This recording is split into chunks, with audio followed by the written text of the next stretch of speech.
Coming up on the Razzball Fantasy Football Podcast, we discuss the top 5 must-have players in 2023. These are the studs, the guys, the first and second rounds that we think are steals and you need to get on your fantasy teams. So make sure you listen to the whole episode. We have the 5 must-have players starting right now on the Razzball Fantasy YouTube channel.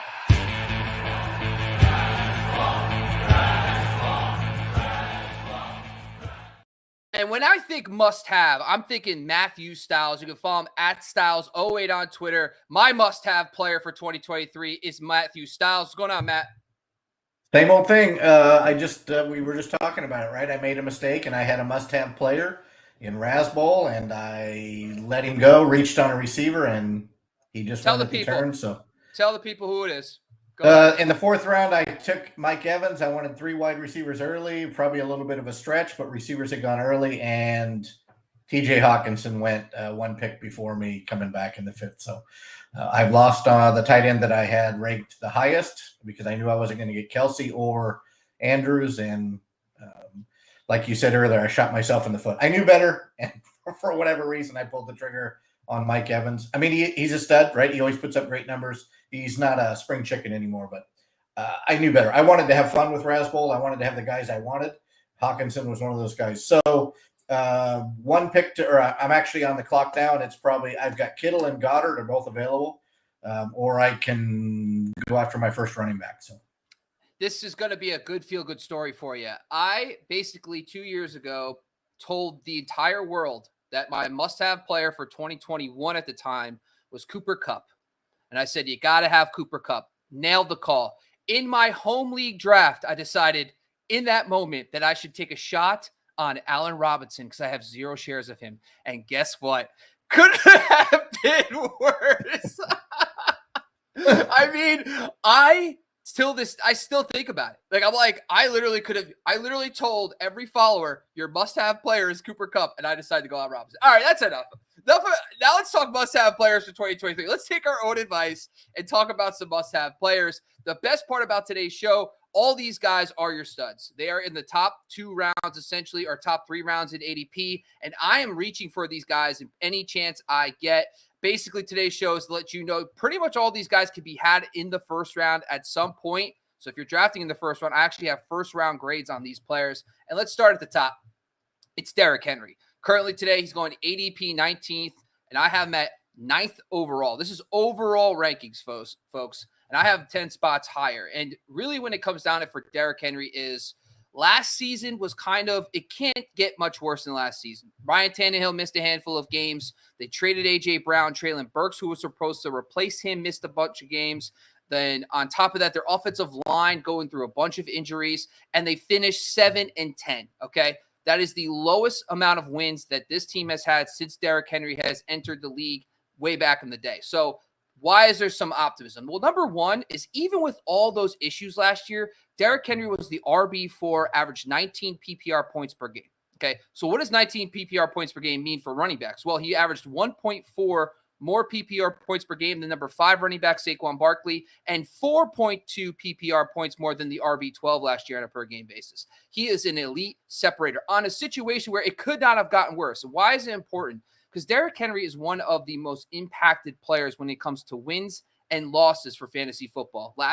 Over his career, he has averaged 22.7 PPR points per game in wins and 16.2 in losses. So the 16.2, by the way, is still RB1 numbers. But when the team is winning, he is elite. He is like Christian McCaffrey, CMC, and him are like the 1-2 in points per game when they're winning football games. And now they have DeAndre Hopkins there, folks. So I know the offensive line is still a huge question mark. A lot of rankings have them at bottom 10. But last year they were hurt and banged up anyway. They just have a really good run scheme with Derrick Henry. But now with Burks healthy and also Hopkins and Ryan Tannehill coming back, I'm excited for him. And that's why I have a 1st round grade on him as a top 10 player. So Matthew, tell the people, are you closer to 9th or 19th in your personal rankings? In our Razzball League, he just went 16th, and I would probably be in about the middle of 9th or 19th. I'm a wide receiver guy, so I tend to stay away from running backs early, but I talked myself into it this morning. If he would have slid down to the bottom 4 picks in the second, I would have absolutely taken him and not hesitated, which puts him obviously closer to 19th. But he did go 16th, didn't fall to me. I've got him somewhere in the middle of where you have him, between 9th and 19th. A hedge on the first one. Not too bad. And Jamie's on the show again. Jamie, and by the way, if you're watching the show live, guys, jump in the comments. Talk to us about your must-have players. Let us know. We'll try to get to as many of those at the end of the episode. But join us. Tell us. Let us know why you have a must-have player in the top 2 rounds. Jamie just wants to throw some shade at me a little bit and saying that he gets Derrick Henry in the 3rd round. So he's like, hey, Bob, don't even bother putting him in the top 10. You can get him 2 rounds later, so don't spend the pick. That's actually a great way to think about it. You could get him in the 2nd round and still get another stud in the 1st round. And one of those studs that I really like is Amon-Ra St. Brown. Now, I have him at 11th overall. ADP has him at 17th. Now, that's 6 spots higher, but that's really important because if you're drafting at the 1-2 turn, my suggestion is you go get this guy ahead of guys like CeeDee Lamb and A.J. Brown. I have him as my wide receiver 6 in fantasy football. And here's why. If you look at Amon-Ra St. Brown last season, we already saw him becoming an elite wide receiver. I think personally, and a lot of people forget, he got hurt early on last season and didn't necessarily miss time, but he did only play under 50. He played under 50% of the snaps in 3 games. So if you look at the 14 games last year where he played 70% of the snaps, he averaged 18.6 PPR points per game. That would have been ahead of both A.J. Brown and also CeeDee Lamb last year on a per-game basis, and 2 points per game better than the wide receiver 12. So he already started showing that he could be a separator, even from other elite wide receivers. So why I bump up a little bit is, well, number one, Davante Adams, his situation with Jimmy Garoppolo, so I actually moved him up a spot because of that as well. The other aspect of this, too, is Jared Goff. Goff is the number 1 slot thrower in the NFL. What I mean by that is what percentage of his throws are to the middle of the field. Over the past 5 seasons, 74% of his targets have been to the middle of the field. Think about Cooper Kupp just a few years ago, right? He was big on Cooper Kupp. Now it's Amon-Ra St. Brown.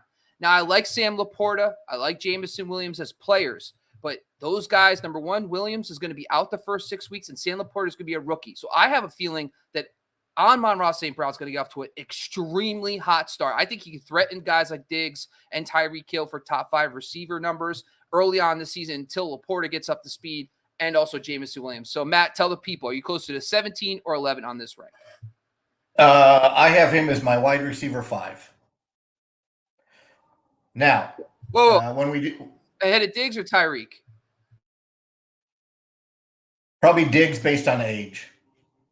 But in our mock draft that we did on Sunday, I freaked out and took Diggs and CeeDee Lamb at the turn. I wanted to be on the turn. I wanted to see where people were, but what Amon-Ra St. Brown and Jared Goff are going to fit right into my 2 home league, right? The bragging leagues, the money leagues, the leagues that I just cannot finish outside the top 2, or they'll talk shit about the fact that I'm on the YouTube and can't even get into the championship game. They are going to be my plan to be my 2023 Kirk Cousins and Justin Jefferson from 2022. I have that locked in. Derrick and I have talked about it. We don't want it advertised very much because I think in home leagues you can get Amon-Ra St. Brown in the middle to late 2nd round.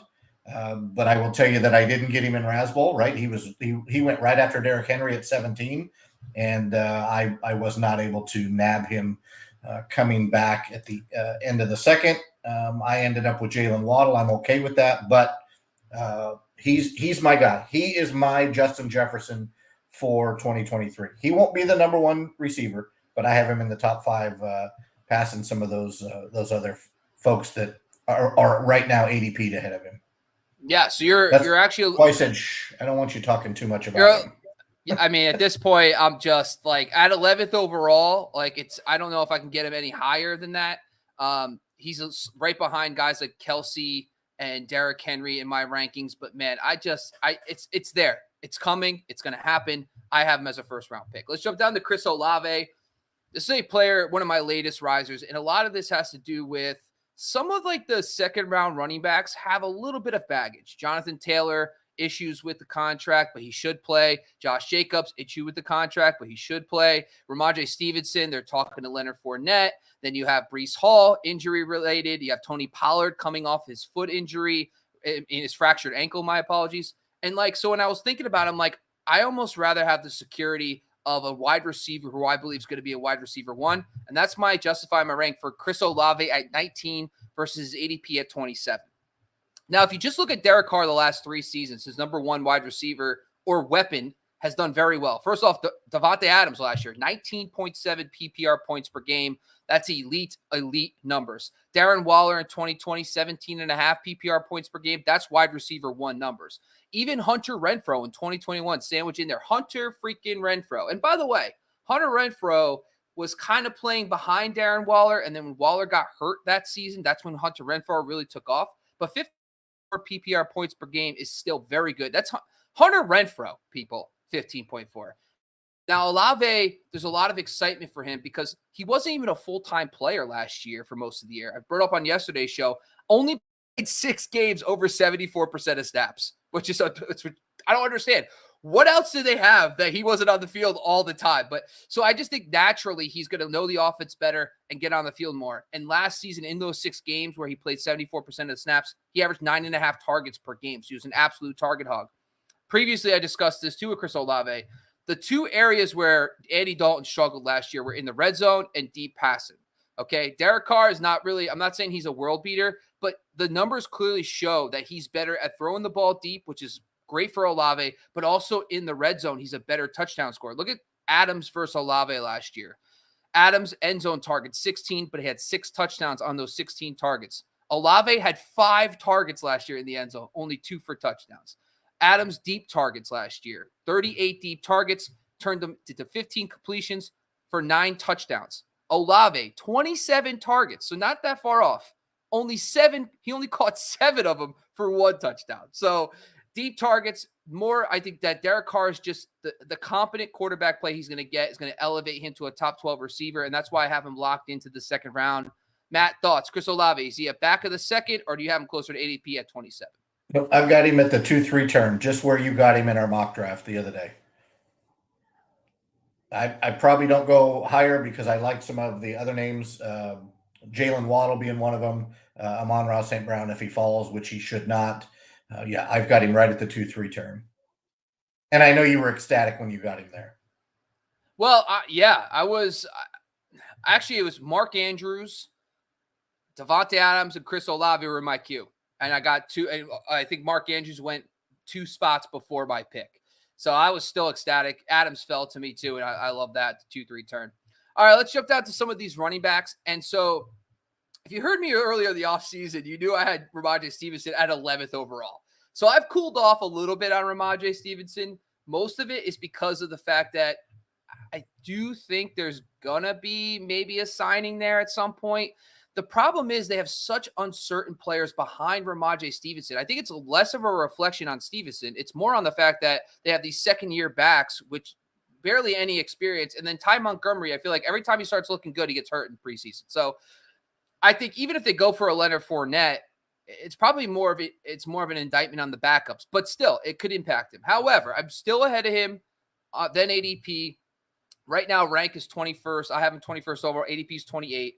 Mostly because, number one, he was just so much better without Harris last year. In the games with Harris, he only averaged 13.3 PPR points per game. Without Harris, in the 7 games, 18.3. That's top 5 running back numbers last year, so that's elite. Also, Bill O'Brien's coming in. And Bill O'Brien, by the way, is whatever the hell they were doing last year at OC, which is just Matt Patricia, which I still don't understand it. I felt like, I've said this before, I feel like Bill Belichick just wanted a challenge. And he's like, you know what? Let's make Matt Patricia the OC. Let's see if we can win the division. Like, I feel like he needed it after winning all these Super Bowls. He gets rid of Tom Brady, and then he makes Matt Patricia his OC. It's the only thing that makes sense. But now you bring in Bill O'Brien, and he's going to be much more competent. But he's been very good at basically having an RB1. So if you look at the 17 game paces for the running backs, this includes Alfred Blue and Carlos Hyde, but it also includes Arian Foster, Lamar Miller, David Johnson. They average 307 opportunities per season. That's targets and carries. If you get rid of Hyde and Blue, which I think we should, I mean, the Alfred Blue season's ridiculous, that bumps to 336 opportunities. That's what Nick Chubb was last year. So the usage for the RB1 in this offense with Bill O'Brien is elite. They're returning 4 of 5 offensive line starters, and they also added veteran Riley Reif to play right tackle. So I like the offensive line. I like the OC. I think he's going to be a workhorse. But, Matt, so what's your thoughts about Rhamondre? Are you taking him in the second round, or are you waiting for the third round to take a shot on him? I'm more of a wide receiver guy, so I would pass on him in the second. He went right before me at 3.03, and I took Mahomes right after him. And I probably would have taken someone other than Stevenson at that pick that I liked more. I like the guy, but I shy away from running backs usually in the top 3 rounds, unless, like we discussed, a guy like Henry falls. In years past, Nick Chubb was a guy you could get late in the second, really early in the third. It made no sense to me. It was a cheat code for me. I just would pick Nick Chubb every day or every year after grabbing 2 wide receivers. So for me, I'm closer to ADP, maybe above ADP, which means I'm most likely not going to roster Stevenson this year. Though I would like to. I just don't think he fits into my plans. Gotcha. All right, let's jump down to my last one. It's Mark Andrews. So I have him at 23rd overall, and his ADP is 29, so I'm 6 spots higher. And if I'm drafting at the back of the second, he's like my ideal target. Now, the first thing that we're all excited about is Todd Monken comes in. And the first thing that they talk about with Todd Monken is more pass volume. If you look at Todd Monken in the 3 seasons he was OC, the 16-game pace for those passing offenses were well over 600 attempts. That's 16 games. Now we play 17 games.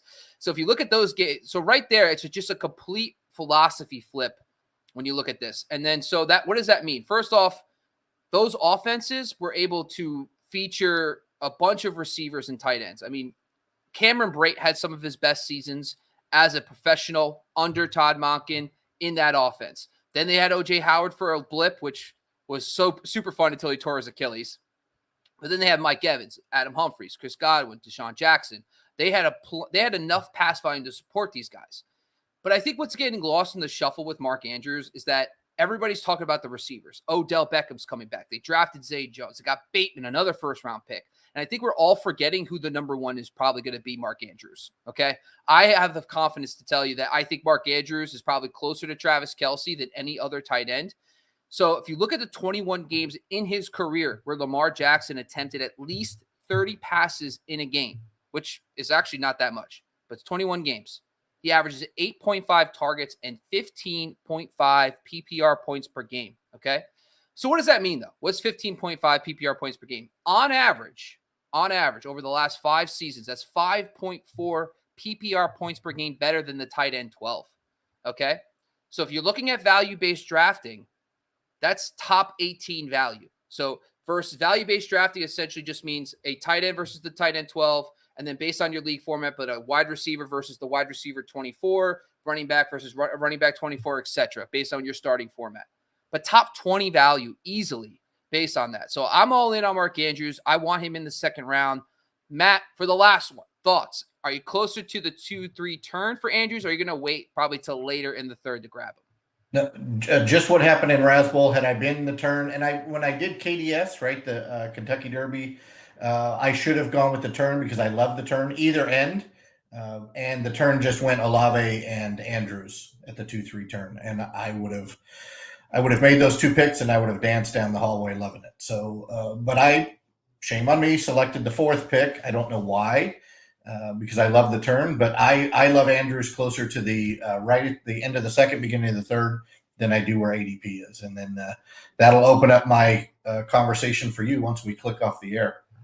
Nice. Well, Matt, first of all, thank you for joining once again. Those are our top 5 must-have fantasy football players in 2023. If you want to run down the list, we talked a little bit about Derrick Henry and how currently he's going in the second round. I have him as a first rounder. Amon-Ra St. Brown, Chris Olave, Rhamondre Stevenson, and Mark Andrews are my studs that you got to go get this season. Now, Matt, before we close out the show, tell the people what's your latest article. Talked about what's coming out on Razzball and everywhere where you write your content.